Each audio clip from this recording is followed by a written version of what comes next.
There's a lot of vroom vroom in this movie again.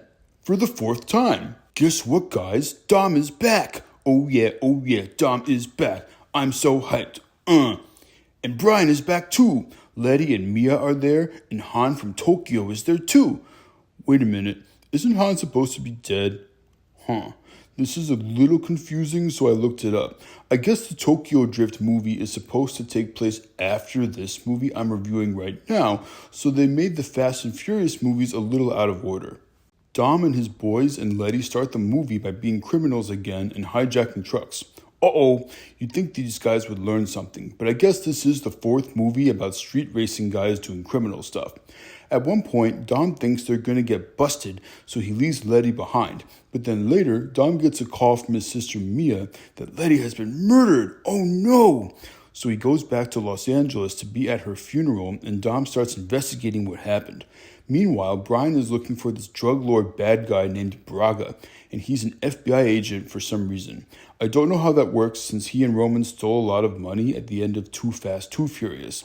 But I guess this movie kind of feels like a do-over as far as the Fast and Furious sequels go. Like the director and the writer went into a big office where a bigwig studio guy sat at a desk with big stacks of money on it, and he said, okay guys, you can have a little bit of this cash, but you gotta find a way to get all the Fast and Furious people from the first movie into this new one. No more tangents like a movie with just Brian and not Dom, or a movie in Tokyo about some random other people. It's gotta feel more like the first one. I don't care if it makes sense. Figure it out and we'll all make money. I think that makes sense, honestly. I care about Dom and if he's still living life a quarter mile at a time or like 3/8 of a mile at a time. I'm asking the important questions. So Dom's search for Letty's killer and Brian's search for this Braga dude leads them both to this guy named Park. Dom and Brian are reunited and it's all tense and stuff since Dom is a criminal and Brian is a cop, sort of. They're hanging out at the same places now, but they're not friends. Brian makes the Park guy an FBI informant and he gets Brian into a street race. Dom is also at the race. Braga's number 2 guy is there, along with a skinny girl named Giselle. Apparently, whoever wins the race is going to be a driver on a team that drives a large amount of drugs into the United States from Mexico. It seems like a really bad thing to do, but I guess the point is that Brian and Dom both want to win the race to get closer to the bad guy in their investigations. Dom wins the race because, of course he does. I mean, he's Dom. He doesn't lose the race. Like, did you really think that was going to happen? Then Brian uses his FBI badge to bully another driver and take his place on the drug trafficking squad. They all meet up with this Braga henchman guy named Phoenix, who drives the type of car that Dom thinks might have been involved with Letty's death. Then they drive across the US-Mexico border using tunnels. Now I've got some questions about this tunnel thing.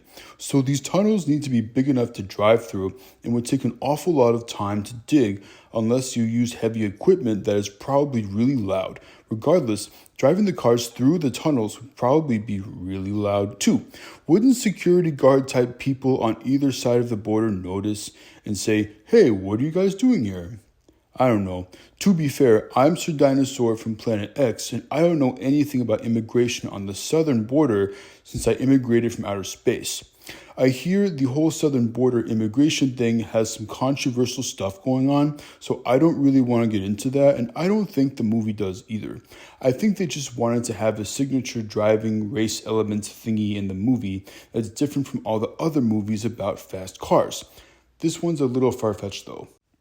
So Dom confronts the Phoenix guy, and apparently the Phoenix guy killed Letty when she finished the job she did for him in the past, since he does that to all the drivers who do these jobs for him. Seems he would run out of drivers eventually, and that would attract a lot of enemies like Dom who want to give him a hard time. Seems like a dumb strategy, but that's just my opinion, I guess. Anyway, there's a standoff and Dom blows up his car as a distraction and Brian steals a car with $1 gazillion worth of drugs in it. Brian and Dom drive back to Los Angeles and hide the drugs, then they go say hi to Mia. Then Dom gets all mad at Brian since Brian was the last person to be in touch with Letty. But Brian explains that Letty was undercover for the cops, trying to take down this Braga guy and clear Dom's name since Dom is a criminal and the cops want to throw him in jail. Brian tells the cops that he wants a pardon for Dom, and to do that, he's going to lure Braga into a trap to buy the stolen drugs back from him. They fix Dom's car somehow and go to do the exchange, but it turns out the guy they thought was Braga is a fake, and the real Braga escapes and goes back to Mexico. Things get a little crazy, and Phoenix almost runs over Giselle on the way out, so she quits working for Braga. Also, Brian gets punished by the higher-ups at his cop office since the Braga trap didn't work out. So they go back to Mexico, catch the real Braga, and come back to the United States. Brian gets in trouble, but Dom saves him and kills the Phoenix guy. Then the cops hear about all the chaos and street race fighting near the border. They arrest Dom. Oh no! Brian asks for the judge to let Dom off the hook since he helped Brian catch the real Braga, but the judge is like, nah, Dom sucks. I'm giving him 25 to life with no parole. Brian quits the FBI for good. Things are looking bleak, you guys. Dom is getting on the bus with the other criminals and he's going to jail forever, and it's a huge bummer, and you gotta think like, come on, Judge. Yeah, Dom has made some mistakes in the past, I get it, but he did the cops a big favor. That's gotta count for something, right? Throwing a guy in jail forever even though he helped you seems unfair. Plus, what's the point of throwing someone in jail forever? Then you're just spending regular people's tax dollars on making someone rot in prison with no hope of redemption. Seems like a waste of money. But I digress. I'm just a dinosaur. I don't mean to get all political or anything, and I'd like to think that a lot of different types of people watch my channel. Anyway, the best part is at the end. Dom is on the prison bus and he's down in the dumps and it looks like all is lost.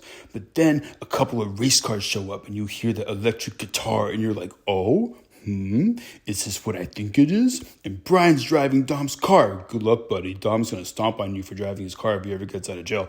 And Mia is driving another car, and these other two guys that are friends with Dom are in the third car talking really fast in some other language. Then Brian looks at Mia and the drum beat picks up and she starts to move her car, and then all the cars surround the bus and Dom looks behind him like, huh? What's that? And then Brian shifts gears in Dom's car and Dom starts to smile like, that's not just any car, that's family. Then the race cars cut off the bus and the credits roll and they're playing a cool rap song. And I'm like, oh yeah, let's go. Dom's getting out of jail. Brian's on the team for real now. There's going to be like 10 Fast and Furious movies. I'm so excited. Bring on the next one. Give me that vroom vroom. I gotta admit, this movie is not for kids like at all because of all the illegal drug and murder stuff. But the ending is awesome and cool, so I kind of want to cut it some slack. So maybe it's okay for teenagers.